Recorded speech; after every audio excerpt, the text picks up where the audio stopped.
A mafia boss slapped a black woman in public, not knowing she was Bumpy Johnson's wife. July 19th, 1952. 2:23 in the afternoon. The corner of 125th Street in 7th Avenue, right outside Apollo Pharmacy. A black woman steps out of the grocery store. She's holding a paper bag filled with oranges and bread. Her name is Mayme Johnson, but the man walking toward her doesn't know that. He only sees what he wants to see, a black woman in his way. Lansky, the man they call the mob's accountant, the architect of the National Crime Syndicate, crosses the street with two men flanking him. He's here to send a message. Harlem's numbers racket brings in $20 million a year, and Lansky believes it's time for the syndicate to take a larger cut. He stops directly in front of Mayme. "Move," he says. She doesn't. What happens next takes less than 2 seconds, but it will echo through New York's underworld for decades. Lansky's hand rises, connects with her face. The sound cracks through the summer air. Oranges spill across the sidewalk. Behind her, a dozen black men watch in absolute silence. Mayme doesn't fall. She doesn't cry. She bends down, picks up one orange, and looks Lansky directly in the eyes. "You just made the last mistake of your life." She walks away. Lansky laughs. He won't be laughing for long. Heat rises from the Harlem pavement in waves you can almost see. It's the kind of July afternoon where the air sits heavy on your shoulders, where even shade offers no relief. The year is 1952, and on the corner of 125th Street and 7th Avenue, outside Apollo Pharmacy, life moves at its usual rhythm. Women fan themselves with church programs. Men debate last night's Yankees game. A produce vendor hawks peaches from a wooden cart. Duke Ellington drifts from a second-floor window. This is Black Harlem in its prime. Vibrant, prosperous, proud. Mayme Johnson pushes through the pharmacy door, bell chiming behind her. She's wearing a cream dress and carries a brown paper grocery bag against her hip. Inside are oranges, bread, and a jar of honey. She's thinking about dinner, about the chicken she'll season and fry, about whether Bumpy will make it home before the food gets cold. These are the small concerns of a woman who has learned to build a life in the margins of her husband's dangerous world. She doesn't see the car. A black Cadillac pulls up across the street, new, expensive, out of place. 3 men step out. The driver stays behind the wheel, engine running. The man in the middle is short, maybe 5'4" in expensive Italian shoes. He's wearing a dark wool coat despite the heat, fedora pulled low.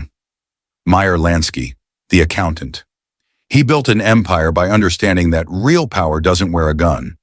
It wears a 3-piece suit and carries a ledger. He launders money for every major crime family in America, controls casinos in Havana and Miami, sits with senators and makes them feel like they're doing him favors. The 2 men flanking him are hired muscle from the Genovese family. They scan the street with professional assessment. They're here to make sure Lansky's message is received without interference. Lansky crosses the street with casual confidence. The crowd parts instinctively. Something in his gait says he expects the world to accommodate him. He's here on business. Harlem's numbers racket brings in $20 million a year, and the syndicate has decided it's time to renegotiate. Time to remind the local operators who hold real power. Mayme steps onto the sidewalk, adjusting her bag, still thinking about dinner. She doesn't see Lansky until he's 5 feet away. He stops directly in front of her. No polite excuse. No step aside. Just stop. "Move," he says, flat, a command. Mayme looks up. She registers the white face, expensive coat, the 2 men radiating menace. She's lived in Harlem long enough to recognize trouble in tailored wool. But she's also Mayme Johnson, and she learned something from her husband years ago. The moment you show fear is the moment you've lost. She doesn't move. 3 seconds. The street keeps moving around them, but in this small circle of sidewalk, time crawls. Lansky's jaw tightens. In his world, when he says move, people move. Mayors move. Police captains move. This black woman with groceries should be scrambling aside with an apology already forming. She isn't. What happens next takes less than 2 seconds, but those who witness it will spend the rest of their lives describing those 2 seconds in careful detail. They'll describe the angle of the afternoon light, The smell of hot asphalt and someone's perfume. The precise moment when everything changed. Lansky's hand comes up fast. Not a wild swing, but controlled, deliberate. His palm connects with Mayme's face with a sound like a firecracker going off. Sharp, suddenly, undeniable.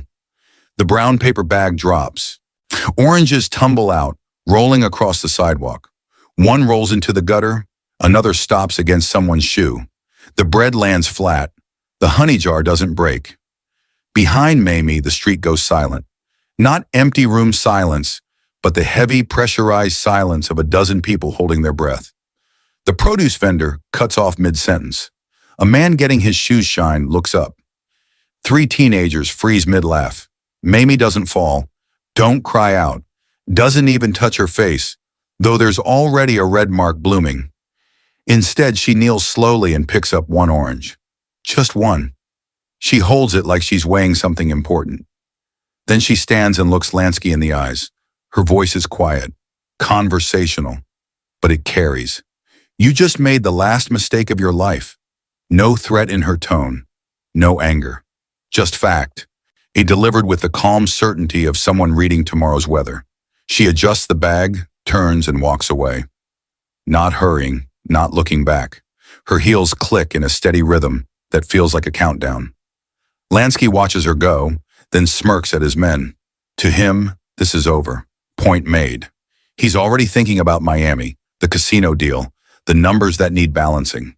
He doesn't notice the men standing behind where Mayme stood, doesn't see how their hands move toward waistbands and coat pockets before stopping. Doesn't notice how they're looking at him now, not with fear or rage, but with something colder, something patient. Junie Bird in his gray suit and pork pie hat. He runs numbers for Bumpy's operation. He's already memorizing everything. The Cadillac's license plate, the bodyguards' faces, so the exact time on the pharmacy clock. Marcus Clay, 22, still holding his lunch pail from the railroad yards. He doesn't work for Bumpy, but like every black man in Harlem, he knows the name, know what it means. Reverend James Caldwell of Abyssinian Baptist, in his 3-piece suit despite the heat. He didn't want to see this. He knows what violence follows violence, the price Harlem has paid before, but he also knows there are lines that once crossed cannot be uncrossed. None of them say a word. They don't need to. They all understand. They've just watched a white man publicly strike Bumpy Johnson's wife. Harlem's queen was humiliated on Harlem's main street, and they know what comes next will be remembered for decades. Lansky climbs back into his Cadillac, still smiling.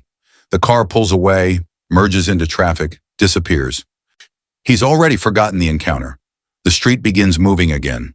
The vendor resumes his pitch, voice higher, faster, nervous. The teenagers drift away. Within 5 minutes, the sidewalk looks normal again. Just another summer afternoon in Harlem, but Junie Bird is already walking fast towards Small's Paradise, 3 blocks north where Bumpy keeps an office. His heart hammers, but his stride is controlled. He's rehearsing how to deliver news that will change everything. Marcus Clay stops at a payphone, calls his cousin at the Hotel Teresa. You need to hear what just happened. Spread the word. Miss Mayme got hit on the 125th. Reverend Caldwell sits in his cab, hands folded, eyes closed, lips moving in silent prayer, praying for wisdom, for restraint, for mercy, but mostly for Harlem itself, because he knows what's coming. When on the sidewalk outside Apollo Pharmacy, there's a single orange nobody picked up. It sits against a street lamp, split open, juice seeping into concrete. By tomorrow it will be gone, but the stain will remain for weeks. A small, dark mark people will walk past and remember. Remember the slap. Remember Mayme's stillness. Remember her words. You just made the last mistake of your life. Meyer Lansky doesn't know it yet, but she's right. In his pursuit of control, he just made a miscalculation no amount of accounting can fix. He saw a black woman in his way. He didn't see the wedding ring, didn't see the men behind her, fists clenching, and he certainly didn't see the storm already gathering. Quiet, methodical, inevitable. The smartest man in the American underworld just made the dumbest mistake of his career. And Harlem is watching to see what happens when you disrespect the wrong woman on the wrong corner on the wrong July afternoon. The count has begun. Small's paradise sits on 7th Avenue like a jewel box of sound and smoke. Even at 3 in the afternoon, you can hear music seeping through the brick walls. A piano player working through chord progressions. The club won't open for another 4 hours, but in Harlem, certain places never really close. They just shift from one kind of business to another. In the back, past the stage and dressing rooms, past the kitchen where ribs are already prepping, there's an office that doesn't appear on any floor plan. No sign, no nameplate, just heavy oak with a lock only 3 people have keys to. Inside, the air is cooler, quieter. A ceiling fan turns lazy circles. A radio plays low, WLIB, is the black station. Ellsworth Bumpy Johnson sits at a desk that's seen better decades, working through a ledger with an accountant's attention. The numbers represent what white papers call the numbers racket and what Harlem calls hope. Every day, thousands of working folks place small bets, a nickel here, a quarter there. When they hit, it can mean keeping the lights on. Bumpy doesn't run all of it, but he protects most of it. He's 57, though he looks younger. Gray at his temples, but his face is strong, angular, alert. Navy blue 3-piece suit, perfectly pressed, jacket on the chair, tie loosened exactly 1 inch. Everything about Bumpy Johnson is measured, controlled, intentional. He's survived 10 years in Sing Sing, betrayals from people he called brother, 2 assassination attempts that left scars he doesn't show. He learned something through all that violence. The man who loses his temper loses everything. Real power isn't loud. It's quiet, patient, precise. The door doesn't knock, it slams open. Junie Bird stumbles in, breathing hard, hat askew. He's a small man, 5'6", with quick hands and quicker eyes. 8 years running numbers for Bumpy. Bumpy's never seen him lose composure. Until now. Boss! Junie's voice cracks. He swallows, tries again. Boss, it's Miss Mayme. Bumpy's pen stops moving. He doesn't look up. Not yet. The silence is so complete you can hear the piano player through 2 walls. What about Mayme? Bumpy's voice is even, almost gentle. But there's something underneath it now. Something cold is starting to surface. Junie takes 3 steps into the office. His hands are shaking. Some white man put his hands on her, right there on 125th, in front of Apollo Pharmacy, in front of everybody. The pen drops, not thrown, just released. Bumpy still doesn't look up. His hands rest flat on the ledger, fingers spread. 5 seconds pass. 10. The ceiling fan makes another rotation. When Bumpy finally raises his head, Junie steps backward. Not from fear, he's known Bumpy too long, but from recognition. Those eyes, they're not angry. Anger would be safer. These eyes are cold and focused with the terrible clarity of a surgeon selecting an instrument. Tell me exactly what happened. Junie forces himself to slow down. It was 2:23, maybe 2:25. Miss Mayme coming out of the grocery store. I had a bag with her. This man, white expensive clothes, 2 others with him, stopped right in front of her. Told her to move. She didn't. He pauses. He slapped her, boss. Hard enough her groceries dropped.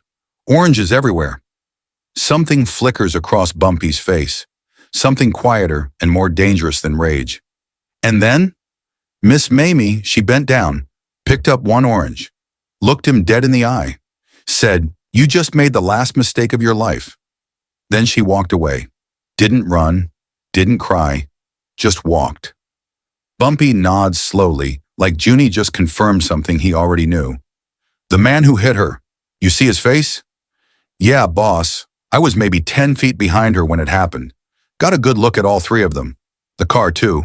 Black Cadillac, brand new. Dealer plates are still on it. Who was he? Junie hesitates. This is the part he's been dreading. Word's already moving. Barber on Lennox says he recognized him. E says it was Lansky. The room goes still. This time the stillness has weight, like air before a thunderstorm. Lansky, not some low-level enforcer. Lansky, the man who sits with Costello and Luciano, the man who built the syndicate's financial infrastructure, the man with more pull in Washington than half the senators. Bumpy stands, slowly. He's not tall, maybe 5'9", but he fills the room. He walks to the window, looks out at 7th Avenue. Outside, people go about their business. A woman pushes a baby carriage. 2 men argue about Joe Louis. A kid chases a hoop. Normal life. The life Bumpy has spent 20 years protecting. Lansky's sending a message, Bumpy says quietly. He's saying Harlem's open territory, that we're not worth respecting. That he can put his hands on what's mine, and there's nothing I can do about it. He turns. The light shifts, and Junie sees what he couldn't before. Bumpy's jaw clenched so tight a muscle jumps in his cheek. His hands curled into fists, but his voice stays calm. You did the right thing by coming here first. Can you tell anyone else? No, sir. Came straight here. Good. Find Nat Pettigrew. He'll be at the barber shop on 131st. Tell him I need him here within the hour. Then find Illinois Gordon. He's probably at the social club on Lenox. Same message. Don't tell them why. Junie nods, moving toward the door. Junie. He stops, turns. Bumpy's eyes haven't changed. Still cold. Still focused. One more thing. I want everything there is to know about Meyer Lansky's life. Where he lives. Where he eats. Where his wife shops. Where his children go to school. When he wakes up. When he sleeps. Who he loves. Who he fears. Can you do that? Yes, sir. How long, Junie thinks. This isn't small work. 2 days, maybe 3. You've got 48 hours. Bumpy walks back to his desk but doesn't sit. And Junie? Not a word to anyone who doesn't need to know. Lansky hit my wife in front of witnesses because he wanted the story to spread. He wanted me to react fast. He's expecting rage. He probably has soldiers in Harlem right now, waiting for me to come with guns blazing. That's what he wants. That's what he's prepared for. Junie understands. What are you going to do, boss? Bumpy looks up.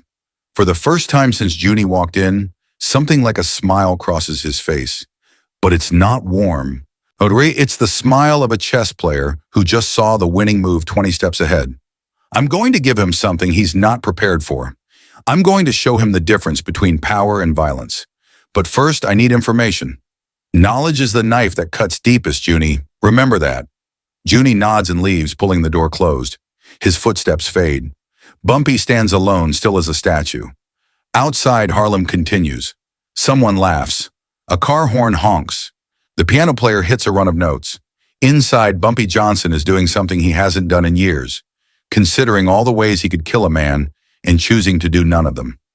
Not because he's soft, not because he's afraid, but because he understands something Meyer Lansky is about to learn. The most terrifying thing about Bumpy Johnson isn't what he will do. It's what he has the discipline not to do. He sits back down, picks up his pen, returns to his ledger like nothing happened. But his mind is elsewhere, already building the architecture of a response that will echo through New York's underworld for decades. A response that will prove there are some lines you don't cross. Even if you're Meyer Lansky, especially if you're Meyer Lansky, the count continues. And somewhere in Harlem, 48 clocks are starting to tick.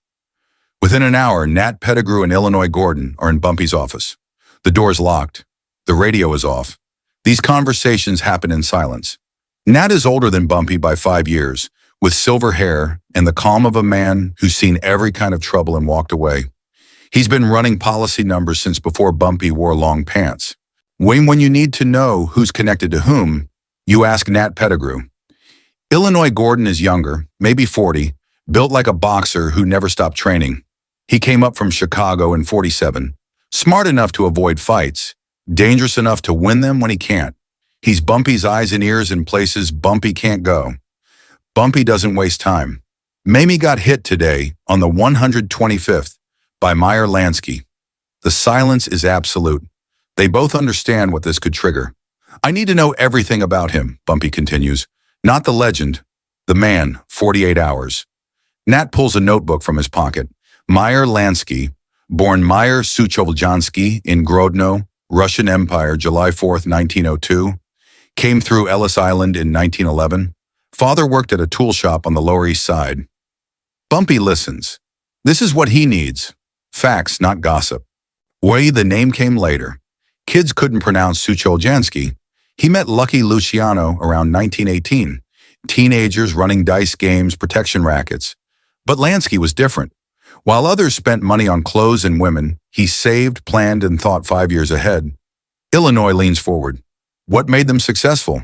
Luciano had muscle and charm. Lansky had vision. When Prohibition hit, most gangsters saw quick money. Lansky saw infrastructure. He organized distribution networks, built relationships with politicians and police, made it so smooth that by the time Prohibition ended, the syndicate was too powerful to dismantle. Bumpy walks to the window. Tell me about his family. Nat flips a page.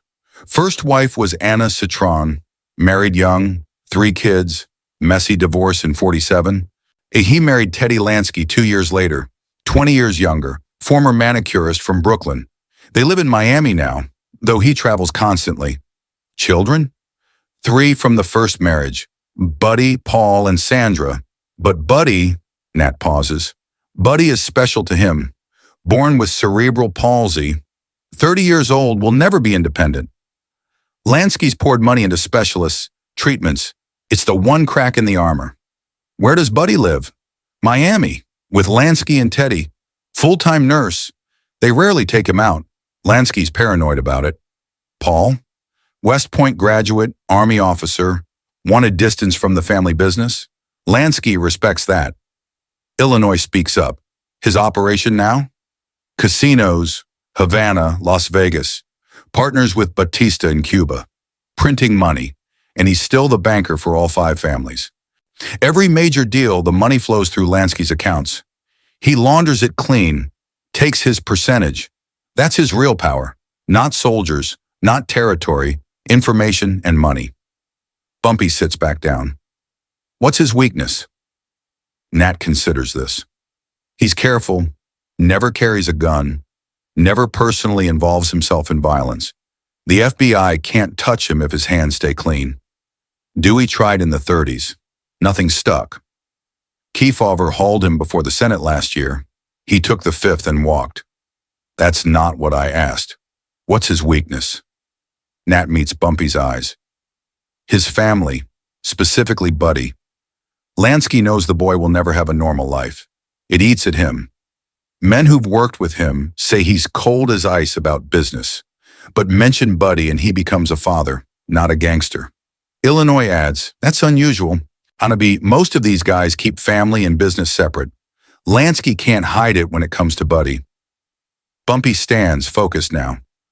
Lansky thinks he's untouchable because no one has ever gotten close to his family. He's invisible, unreachable. So careful about business, coded conversations, offshore accounts, layers of insulation. But family, that's where he's exposed. You can't hide a son who needs medical care. You can't hide a wife who shops for groceries. You can't hide at home. Nat closes his notebook. You're not thinking about hurting them. It's not a question. No, Bumpy says, but I'm thinking about showing Lansky that I could have, that he's not as protected as he thinks, that his fortress has windows and I can look through everyone. Illinois understands. Surveil his family. Document his vulnerabilities.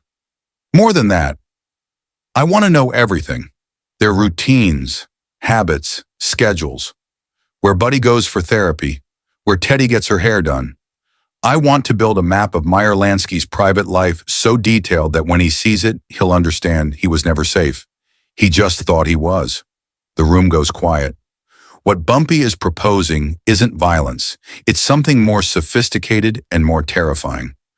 Proof of capability without action. Access without intrusion. That takes resources, Nat says. Good photographers. People who can blend in Miami. Then get them, Bumpy says. Money's not an issue. Time is. Lansky hit Mayme to send a message. I need to send one back before he gets comfortable. But my message has to be smarter. He expects guns.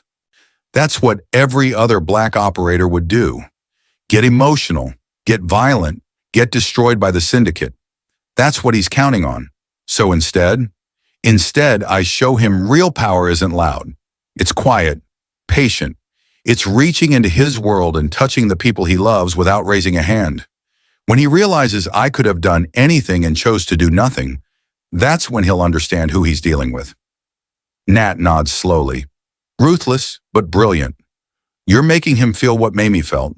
Exposed, vulnerable. but without giving him justification to retaliate. Exactly. If I kill his men, we will go to war.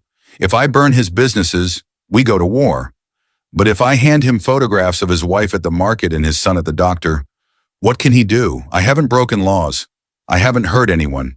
I've just shown him his walls are paper. Illinois stands. I know people in Miami, discreet. They can start tomorrow. Do it, Bumpy says. And Illinois, this isn't revenge. This is education. We're teaching Lansky a lesson. There are some people you don't disrespect, some communities you don't dominate, and some women you never put your hands on. After they leave, Bumpy sits alone. He pulls out fresh paper and begins writing names, addresses, questions, building a framework for an operation requiring precision, discipline, patience, qualities he spent a lifetime cultivating. Lansky is brilliant. Lansky is careful. Lansky is powerful. But Lansky just made the mistake of thinking he was invulnerable. And Bumpy Johnson is about to teach him the most expensive lesson of his life. The fortress you build around your business means nothing if your heart lives outside its walls. The Pan-American flight from New York to Miami takes 4 hours. Illinois Gordon makes the trip on July 20th, less than 24 hours after the slap. He carries a briefcase containing a notebook, $300 cash, and a list of names in Bumpy's handwriting. To anyone watching, he's just another businessman heading south. He's not. By the time Illinois checks into the McAllister Hotel, the first pieces are moving. A 90-second phone call from a payphone. By nightfall, 3 people are assembled in a booth at Big Mama's Kitchen on 2nd Avenue. Illinois knows 2 of them. The third's reputation preceded her by a decade. Jerome Snapshot Williams is 43. Slight build, hands that never shake. Army photographer, reconnaissance in the Pacific. Now he runs a portrait studio in Overtown, but makes real money from surveillance work. He's good at being invisible. Rosa Martinez is 31, Cuban, with connections throughout Miami's Latin community. Her family fled Havana in 47. She works as a seamstress but knows every housekeeper and gardener in the wealthy neighborhoods. Perfect for blending into the background of privilege. Delphine Morrow is 47 but looks younger. In the 30s, she was a cotton club hostess, the kind who could sit with gangsters and politicians and make both feel special. She knew secrets that could destroy careers and kept them all. Got smart, left New York in 45, bought an art gallery in Miami Beach, became respectable. But when Bumpy calls, Delphine answers. Always. Illinois slides a manila envelope across the table. Inside are photographs from newspapers. Lansky at a Senate hearing, Teddy at a charity luncheon, Buddy being helped into a car, face turned away. These are the targets, Illinois says quietly. But understand, we don't touch them. We don't approach them. We document them. That's all. Snapshot picks up Teddy's photo. What kind of documentation? Everything. Where she shops, what time she leaves, where she gets her hair done. We're building a picture of her life, detailed enough that someone would know exactly where to find her any given day. Rosa studies the photos. The boy will have caregivers, routines. Exactly, therapy appointments, doctor visits. We don't get close. But I want proof we could have. Delphine watches Illinois with eyes that have seen too much to be shocked. You're sending a message. Bumpy's sending a message. I'm just the messenger. What did Lansky do? Illinois hesitates, then decides they deserve to know. He put his hands on Mrs. Johnson, in public, on 125th Street. The temperature drops. Rosa's jaw tightens. Snapshot's eyes go hard. Delphine's expression doesn't change, but something shifts. When do we start? Delphine asks. Tomorrow morning. You've got 96 hours. The Lansky home in Hallandale Beach is exactly what you'd expect from a man who spent 30 years accumulating wealth, but doesn't advertise it. Not the biggest house. That would be conspicuous. Not the most ornate. That would be tasteless. Just nice.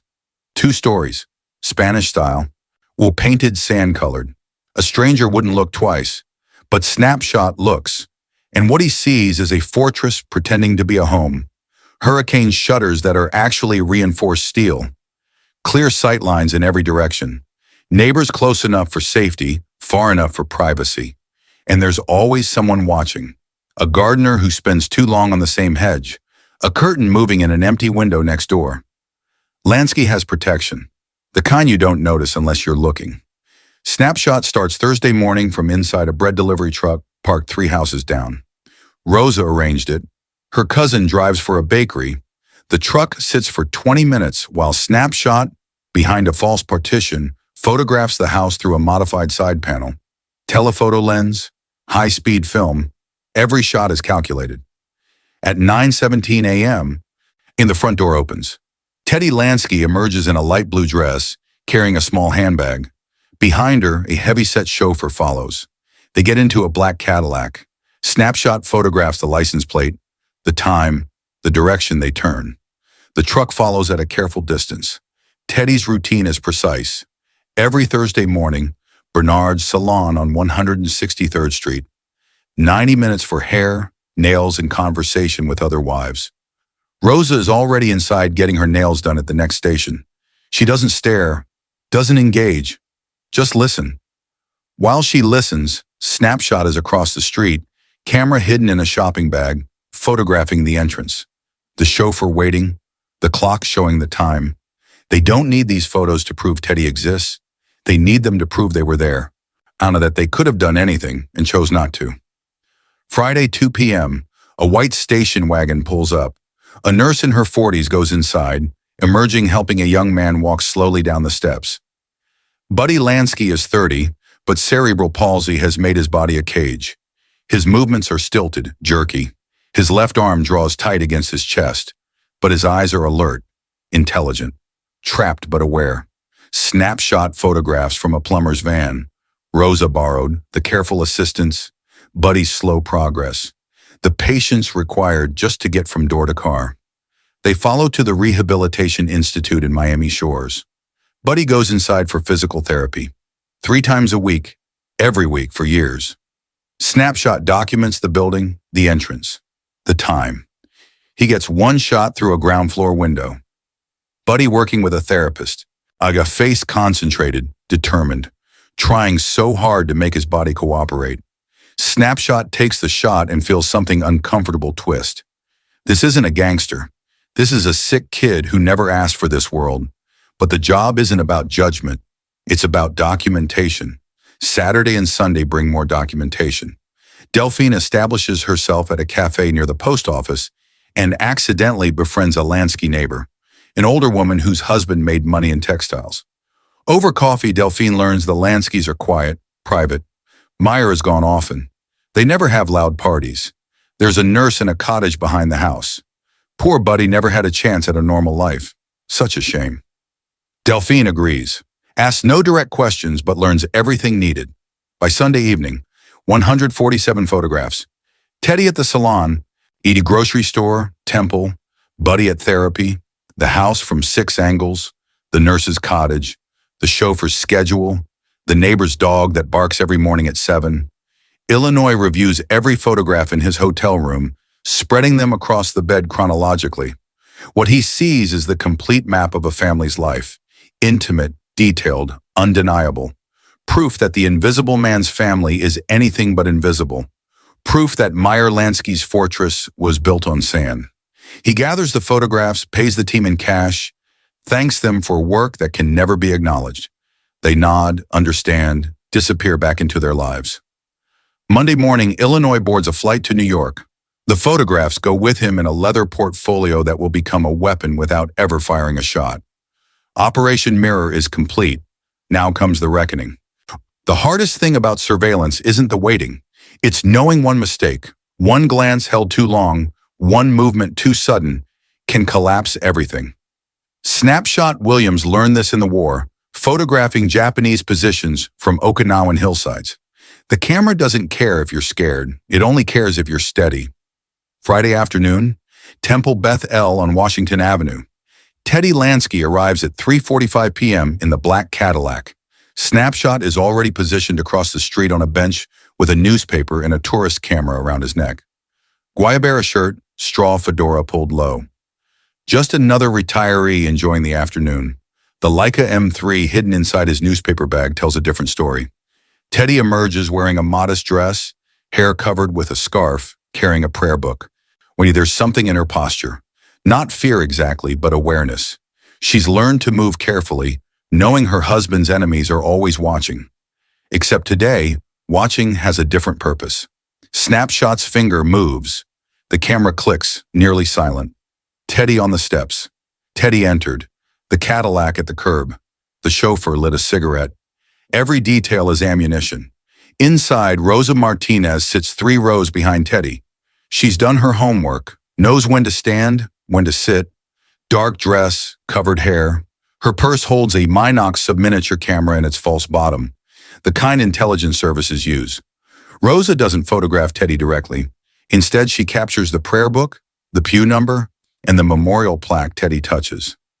Details that prove presence. Details that say, we see everything.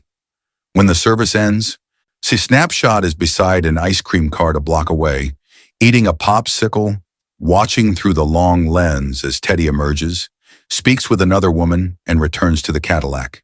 He captures it all.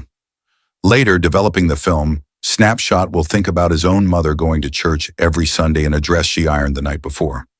There's something universal about finding an hour of peace in a complicated life. He almost feels guilty. But then he remembers what Lansky did, and he keeps working.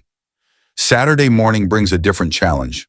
Buddy's nurse, Mrs. Gladys Hoffman, 62, pharmacist's widow, takes him for his constitutional every Saturday at 10 a.m. Not therapy, just a walk, an attempt at normal life, even if normal means moving at a pace that would frustrate a child. Same route every time, down the block, a left at the corner, continue to a small park, sit for 20 minutes, return.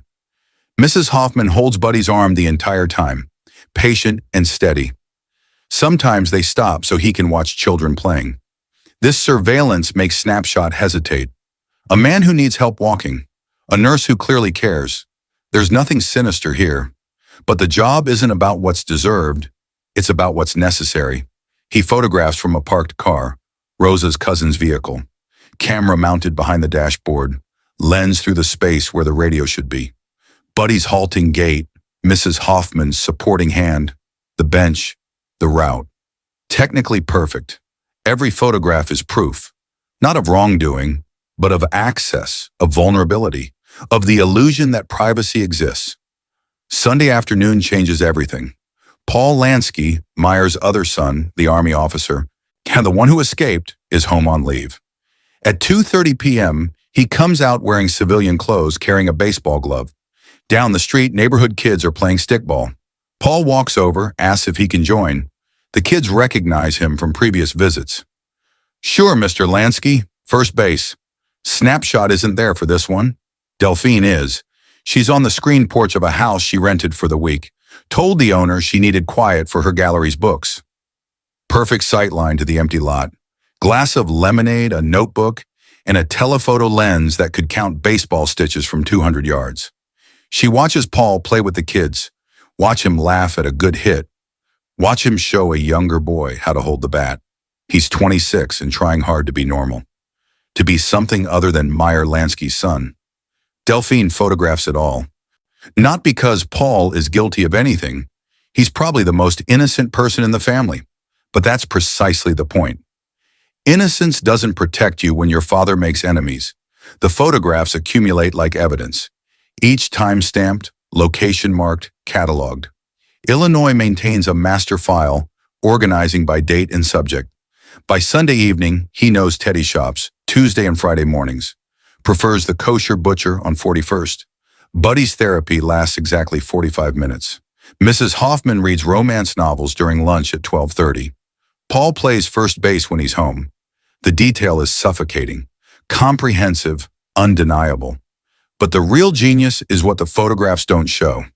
Not one frame captures Snapshot's face or Rosa's profile or Delphine's silhouette. The surveillance is ghost clean, a professional enough to impress FBI agents. Every photograph says the same thing. We were there. You never saw us. We could have done anything. We chose not to. This time, Monday morning, Illinois adds final images. Not surveillance, architectural, the Lansky house from every angle, the nurse's cottage, the driveway, the side door hidden from the street, every entrance, exit, blind spot.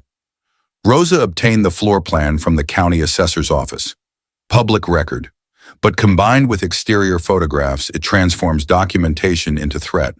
Not violence, but knowledge. Complete, inescapable knowledge. In his hotel room, Illinois lays out the final count. 212 photographs spanning 5 days. Every aspect of the Lansky family's private life is exposed, cataloged, and proven. He separates them into categories. Teddy, 73, Buddy, 89, Paul, 21, the house, 29. The weight of what they've created settles on him. This isn't just intelligence, it's psychological warfare refined to its purest form. Bumpy isn't threatening to hurt anyone. He's proving he could have hurt everyone and chose not to. That restraint, that documented restraint, is more terrifying than violence. Because violence is simple. Violence is expected. But this is artistry. Illinois sleeps badly. He dreams of photographs that never stop accumulating, of lives that can never be private again, of a man in Harlem who understands the most devastating weapon isn't a gun. It's a camera held steady. Tuesday morning, he packs everything into a leather portfolio stamped inside. Operation Mirror, July 1952. The photographs go home. With them, a message Meyer Lansky won't understand until too late. You touched the wrong woman. You disrespected the wrong community. And now you'll learn what it means when a ghost makes himself known. The building on 135th Street doesn't advertise what happens inside. From the street, it looks like any other Harlem brownstone. Weathered brick, iron fire escape. The first floor is a barber shop. The second floor is supposedly empty. The third floor is where Raymond Spectacles Coleman works. Raymond is 61, with hands that shake from decades of close work. But when he picks up a magnifying loupe or fine point pen, those hands become steady as a surgeon's. He learned his trade at the Amsterdam newsprint shop. He can restore water-damaged photographs, forge signatures that would fool their authors, and take raw intelligence and turn it into something that looks like it came from a government archive. When Illinois arrives Wednesday morning with the portfolio, Raymond is already at his work table. The room is long and narrow, lit by humming fluorescent tubes. The air smells of developer fluid and old coffee. "Mr. Gordon," Raymond says without looking up from a photograph he's examining. "I was expecting you yesterday. I had to make sure we had everything." Illinois sets the portfolio down. 212 photographs, 5 days of surveillance. The Lansky operation. Raymond opens the portfolio, begins spreading photographs across the table. "Mr. Johnson told me this was priority work. 48 hours. It needs to be perfect." It does. For 3 hours, Raymond works in silence. He examines every photograph, checking focus, clarity, composition. Some he sets aside immediately. Others he marks with grease pencil. These need enhancement or cropping. A few he rejects entirely. Not because they're bad, but because they're redundant. By noon, he's organized them into 7 sections. The house, the wife, the son, Buddy, the son, Paul, daily routines, places of worship, associates. Within each section, chronologically sequenced, creating a sense of watching someone's life unfold. But photographs alone won't be enough. Bumpy understands what Raymond understood years ago. People fear what they don't fully comprehend. A picture of Teddy shopping is concerning. A picture with a caption noting the exact time, date, location, in on the fact that she goes there every Tuesday at 10:15, that's terrifying. Raymond pulls out an Underwood Standard typewriter from 1937 and begins creating caption cards. The language is clinical, dispassionate. Subject, Mrs. Teddy Lansky. Location, Bernard's Salon, 163rd Street, Miami Beach. Date, July 24th, 1952. Time, 9:47 a.m. Duration, 90 minutes. Routine, weekly Thursdays. Security, 1 driver, no additional protection. Each card is typed, trimmed, placed beneath its photograph. The effect is devastating. These aren't just pictures. They're evidence, documentation, proof of a surveillance operation so thorough it could only have been conducted by someone with serious resources and intent. But Raymond isn't finished. From a locked filing cabinet, he removes a manila folder marked 07/1952. When inside are documents that didn't come from Miami. They came from other sources, people Bumpy has cultivated over 30 years. A bank clerk in Havana is tired of watching Americans exploit Cuban poverty.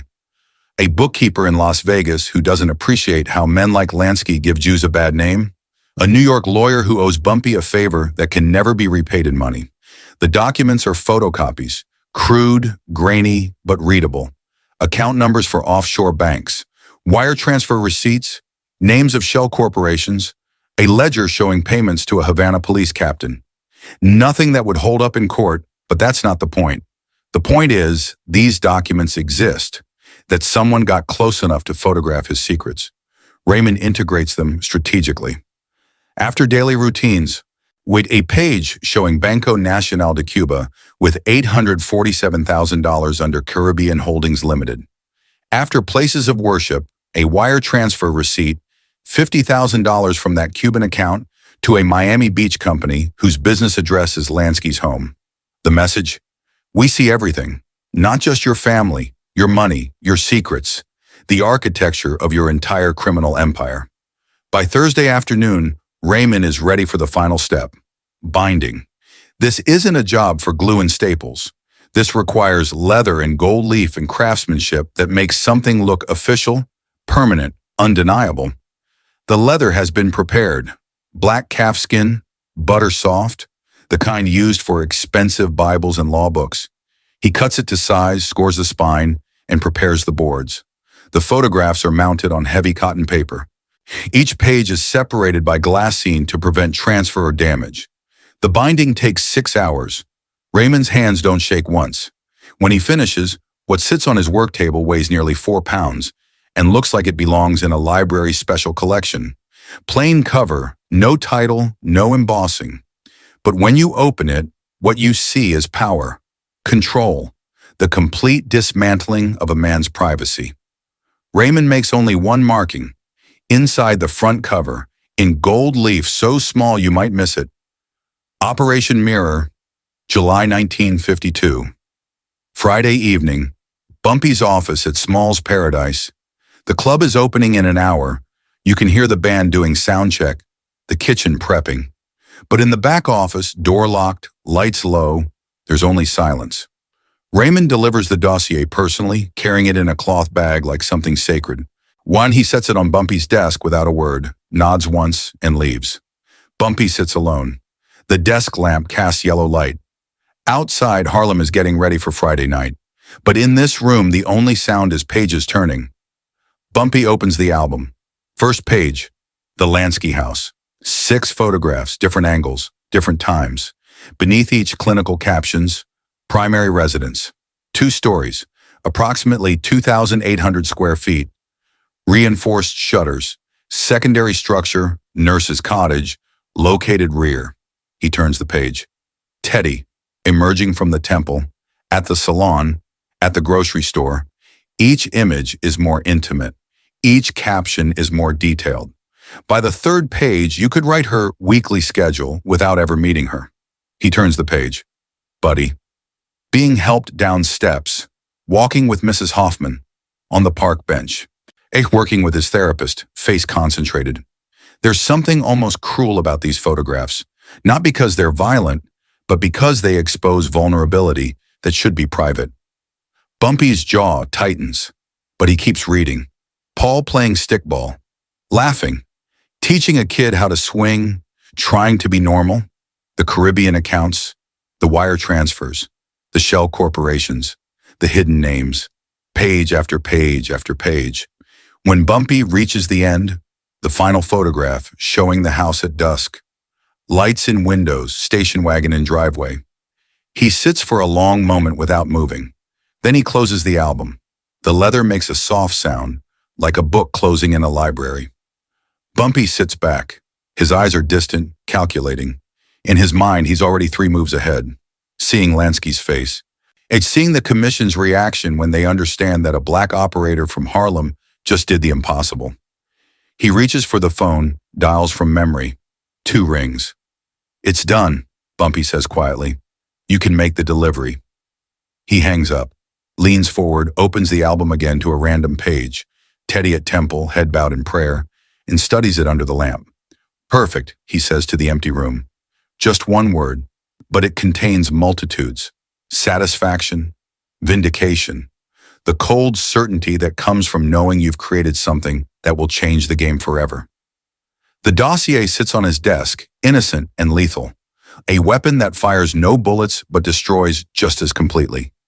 Proof that Bumpy Johnson doesn't need violence to win. He just needs patience, precision, and the willingness to show a man that the fortress he built around his empire means nothing if his heart lives outside its walls. The weapon is ready. Now comes the war. Frank Costello lives in a penthouse at the Majestic on Central Park West, 72nd Street and the Park. 18 rooms. Views that make real estate agents weep. The doormen know every politician, judge, and gangster in New York by face, and they know when to remember and when to forget. Sunday afternoon, July 27th. The city swelters, but Costello's apartment is cool, central air conditioning, a luxury most Americans won't have for another decade. He's in his study reading the Sunday papers. At 61, to Francesco Castiglia, the man who became Frank Costello, has spent 40 years building an empire on a simple principle. The best way to win a fight is to make sure it never happens. They call him the Prime Minister. Not the strongest, that's Anastasia. Not the richest, that's Lansky.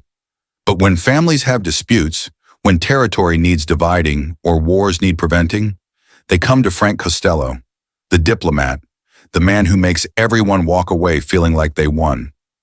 The intercom buzzes, his butler. "Sir, there's a gentleman here to see you. He says it's urgent. From Harlem." Costello sets down his newspaper. Harlem can mean many things. Most of them are complicated. Does he have a name? Jerome. He says you'll understand. Not a name Costello recognizes, but the phrasing is deliberate. You'll understand means proper channels, proper protocols. Send him up. 3 minutes later, a knock. Costello doesn't stand. "Come in." The man who enters is well-dressed, but not flashy. Gray suit, modest tie, clean shoes, carrying a leather bag, the kind doctors use. He's black, which is unusual but not unprecedented. "Mr. Costello," the man says, respectful but not servile. "My name is Jerome Williams. I'm here on behalf of Mr. Ellsworth Johnson." Bumpy Johnson. The name lands like a stone in still water. Costello knows it, everyone does. But Bumpy operates in a different sphere. Black Harlem, the numbers racket, territory the commission has largely left alone. Bumpy's never reached out before, which means this isn't a social call. "Mr. Johnson and I don't have business," Costello says carefully. "No, sir, but he asked me to deliver something. He said it was important you see it first, before anyone else." Jerome sets the bag on the desk, removes an album, leather-bound, professional, elegant. He places it centered, like presenting evidence to a judge. "Mr. Johnson asked me to give you this with a note."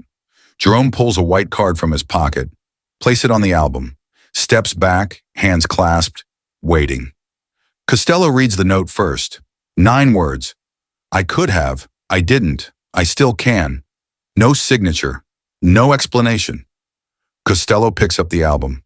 Heavy, substantial, quality leather, no markings. He opens it. First page, a photograph, a house in Florida, Spanish style. Beneath it, primary residence, Hallandale Beach, Florida. And an address he recognizes from a private meeting 5 years ago about Havana casinos, Meyer Lansky's house. Costello's expression doesn't change, but something tightens in his chest. He turns the page. More photographs. The house from different angles. The cottage behind it. Detailed captions noting security features, sight lines, vulnerabilities. Professional reconnaissance. He turns the page. Teddy Lansky, coming out of Temple Bethel. At a salon, at a grocery store. Each time stamped, location marked, precise. Costello's face goes pale. He's seen intelligence reports before, ordered surveillance himself, but never like this. Never this comprehensive, this intimate. He turns the page. Buddy Lansky being helped down steps by a nurse. The caption notes her name, her schedule, the medical facility. Another photo, Buddy on a park bench. Another, through a window at therapy. Costello closes his eyes briefly. Open them. Jerome is still standing there, patient, professional. "Was how many pages?" Costello asked quietly. 47, sir." Costello doesn't need to see the rest. He understands. This isn't reconnaissance for a hit. If Bumpy wanted Lansky dead, Lansky would be dead. This is proof. Proof that Bumpy could have reached into Lansky's private life and destroyed everything. Proof that the invisible man's family isn't invisible. And if Bumpy can do this to paranoid Lansky, who spent 30 years insulating himself from exactly this, then he can do it to anyone. To Costello, to Genovese, to Anastasia, to any man on the commission who thinks his family is safe because he's powerful. "Why?" Costello asks. "Why show this to me?" Jerome's answer is simple, rehearsed. Last week, Mr. Lansky put his hands on Mr. Johnson's wife, in public, on 125th Street. "Mr. Johnson wants you to know he could have responded with violence. He chose not to, but he wants it understood that the choice was his to make." Costello processes this. Meyer slapping a black woman in Harlem. Of course, Meyer's been pushing to expand syndicate control over the numbers racket. Probably thought he was sending a message. Probably thought Bumpy would react emotionally, start a war he couldn't win. He thought wrong. "Does Mr. Lansky know about this?" "Not yet, sir. Mr. Johnson felt it was important you see it first. He said you would understand what it means." Costello understands perfectly. The commission has been underestimating Bumpy Johnson. Black Harlem has capabilities, intelligence networks, surveillance expertise, resources the syndicate never imagined. So starting a war in Harlem would be far more costly than anyone realized. But more than that, Bumpy has just proven he's smarter than all of them. He didn't strike back. He didn't escalate. He documented. And now he's given the commission proof that should terrify them into action. "Tell Mr. Johnson I received his message. I'll handle this appropriately." Jerome nods. "He said you would. He also said this is the only copy. Once you've shown it to the people who need to see it, it's yours to keep or destroy. He doesn't need it back. The point has been made." "The point has been made," Costello echoes quietly. Jerome nods once more and leaves. The door closes softly. Costello sits alone with the album. His hands are steady through wars and investigations and betrayals. But his mind is racing. Meyer is his friend. They've known each other for decades, made each other rich. But Meyer made a mistake, a bad one. And Bumpy Johnson has handed the commission a problem they can't ignore. Costello picks up the phone, dials from memory. 3 rings. "It's Frank. We need an emergency meeting, tonight. All 5 families. Not optional. Tell them it's about a security breach that affects everyone." He hangs up, make another call, and another. Each brief, coded, urgent. By evening, 5 men will gather in a private room in Little Italy, the heads of New York's crime families. They'll think it's about FBI surveillance or territorial disputes. It's not. They're meeting because a black man from Harlem just taught them the most important lesson of their careers. The fortress you build around your business means nothing if your heart lives outside its walls. Costello opens the album one more time. The final page, Meyer's house at dusk, lights warm, a family inside that doesn't know they become the catalyst for a fundamental shift in power. He closes it gently, like closing a coffin. "I could have, I didn't, I still can." 9 words, but they contain a revolution. The syndicate thought they were invincible. Bumpy Johnson just proved they're vulnerable. And now every boss in New York will lie awake wondering if there's a photographer watching their own families. Wondering if their own secrets have been documented. Wondering if the walls they built are as strong as they believed. The answer is no. The game has changed. And Harlem just won without firing a single shot. The meeting room at Rouse in East Harlem is small, private, and has witnessed more history than most museums. The dark wood paneling, mahogany table, a painting of Naples above the fireplace. Sunday night, July 27th, 1952, 10 o'clock. The 5 heads of New York's crime families sit around that table. Frank Costello, Vito Genovese, Albert Anastasia, Joe Bonanno, Tommy Lucchese. Between them, they control unions, docks, construction, gambling, and enough political influence to decide elections. Tonight, they're looking at a leather-bound album that says they're not as powerful as they thought. Costello has walked them through it.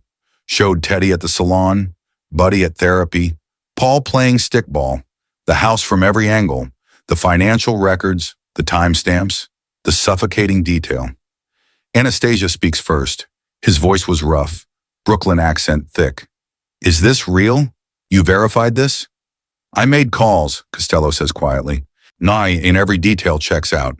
Someone actually conducted this level of surveillance. Genovese leans back, jaw tight. A black operator out of Harlem. We're supposed to believe some number runners put together an intelligence operation that would make the FBI jealous? That's exactly what I'm telling you. Bumpy Johnson proved he has resources and discipline we didn't know existed. And he did it without making a single threat, without touching a single person, without giving us any justification to retaliate. Lucchese, studying the photographs, speaks up. That's the brilliance. He can't be accused of doing anything wrong. Just pictures, public places, no laws broken. But the message is clear, Bonanno finishes. He could have hurt Meyer's family. He chose not to. But the choice was his, not ours. And that's power we didn't give him. The room goes quiet. These men understand power. They've built empires on it. And what they're looking at is power they didn't see coming from a community they've been underestimating. What started this? Anastasia asks. Costello closes the album. Meyer slapped Bumpy Johnson's wife in public on 125th Street last week. The temperature drops. These men live by codes. Complicated codes, but codes nonetheless. You don't put your hands on another man's wife. Some lines don't get crossed. Jesus Christ, Meyer, Genovese mutters. He thought Bumpy would react emotionally, Costello says. Start shooting. Give us an excuse to move into Harlem with force. Meyer thought he was being strategic. Instead, Bumpy was strategic, Lucchese says. And now we have a problem. We have a decision to make, Costello corrects. Meyer is our partner, but he put us all at risk. This album isn't just about Meyer. It's a message to all of us. We're vulnerable. Anastasia leans forward. So what are you proposing? Meyer apologizes, in person, to Mrs. Johnson, and we back off Harlem. Declare it autonomous.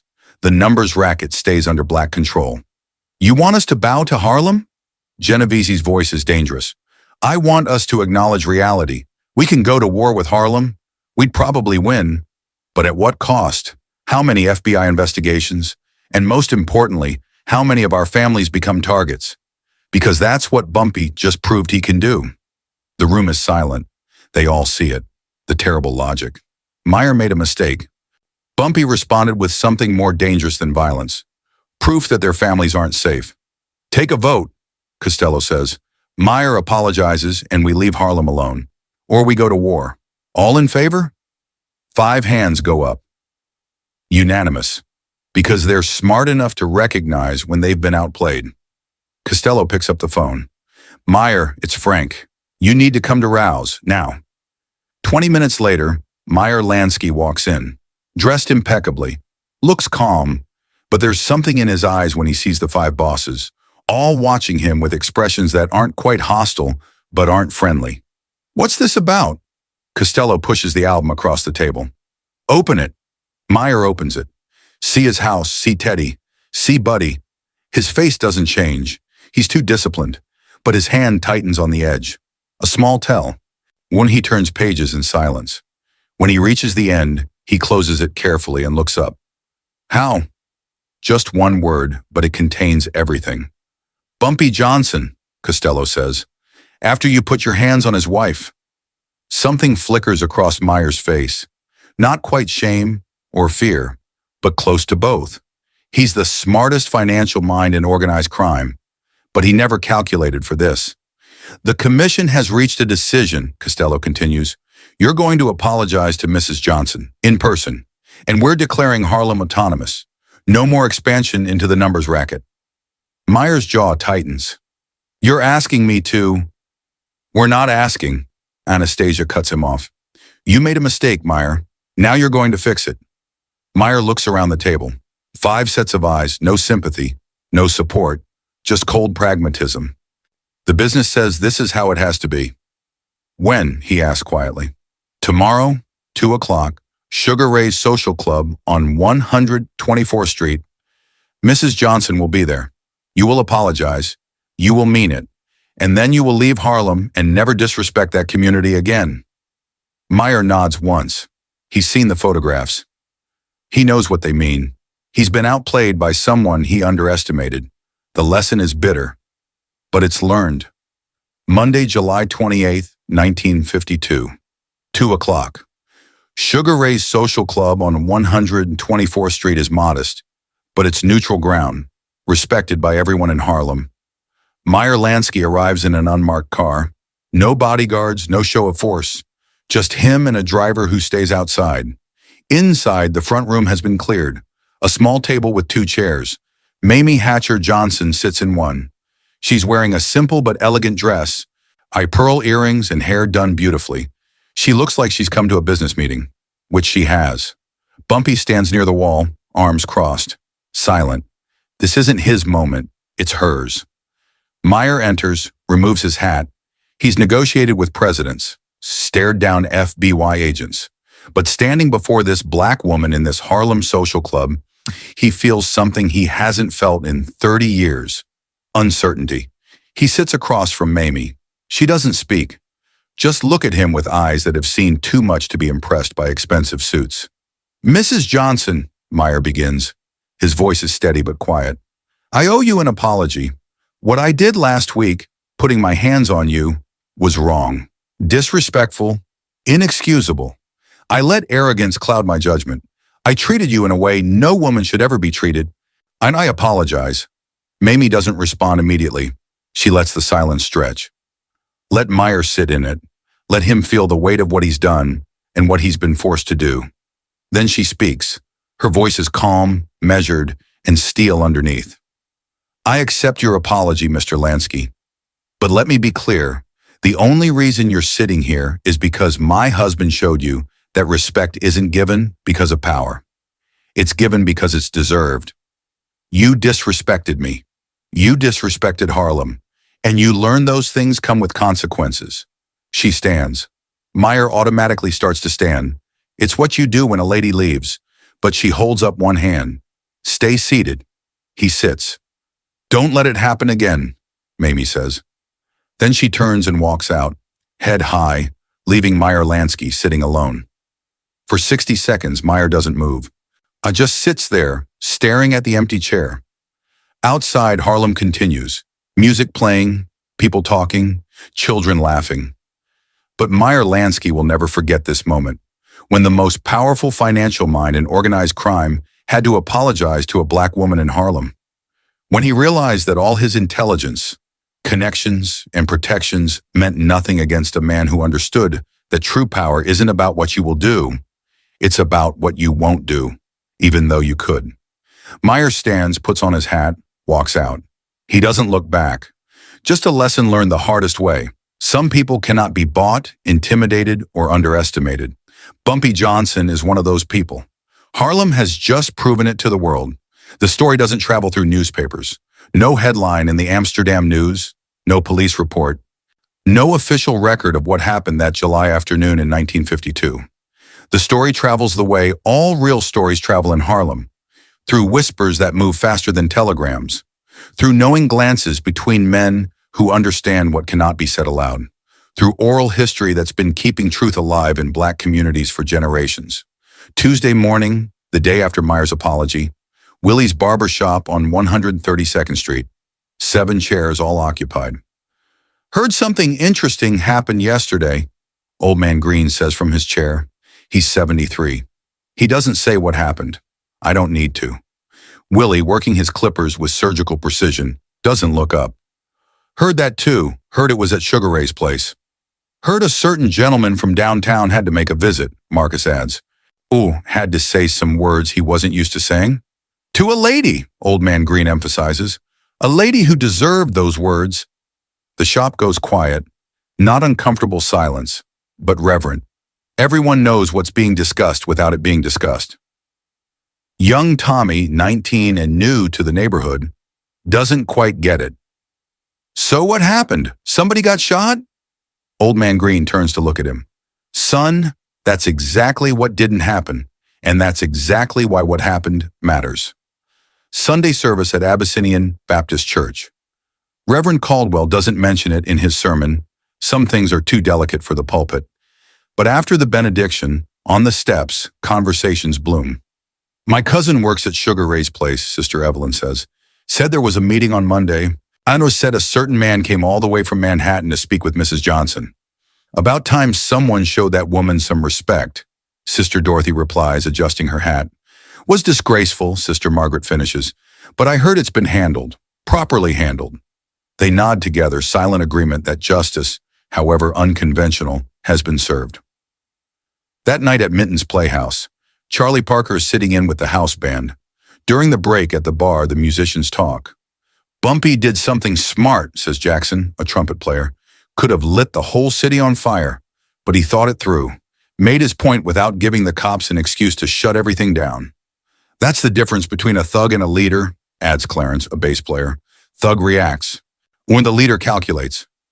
Calculate what? Asks a younger musician. Jackson considers. He calculated that the best way to beat a man isn't to kill him. It's to make him know you could have killed him and chose not to. Make him live with that knowledge every day. That's real power. By Wednesday, the story reaches the corners where young men gather, the ones who think power comes from guns. Raymond, 17, stands with his crew outside the Apollo. Man, if somebody slapped my moms like that, I'd have been shooting. That's why you'll be dead before 25, says Marcus, older by 3 years. You think Bumpy got where he is by shooting every time somebody disrespected him? He got there by knowing when to shoot and when not to shoot. And when you have more power by not shooting at all, how you got power by not doing nothing. Marcus looks at him. Bumpy showed that white man he could reach into their lives anytime he wanted, could have hurt their families, could have destroyed everything. But he didn't. He just proved he could. Now every time that man looks at his wife or kids, he's going to remember, there's a black man in Harlem who could have ended everything and chose not to. That's power, Raymond. That kind of restraint. That's what makes you dangerous.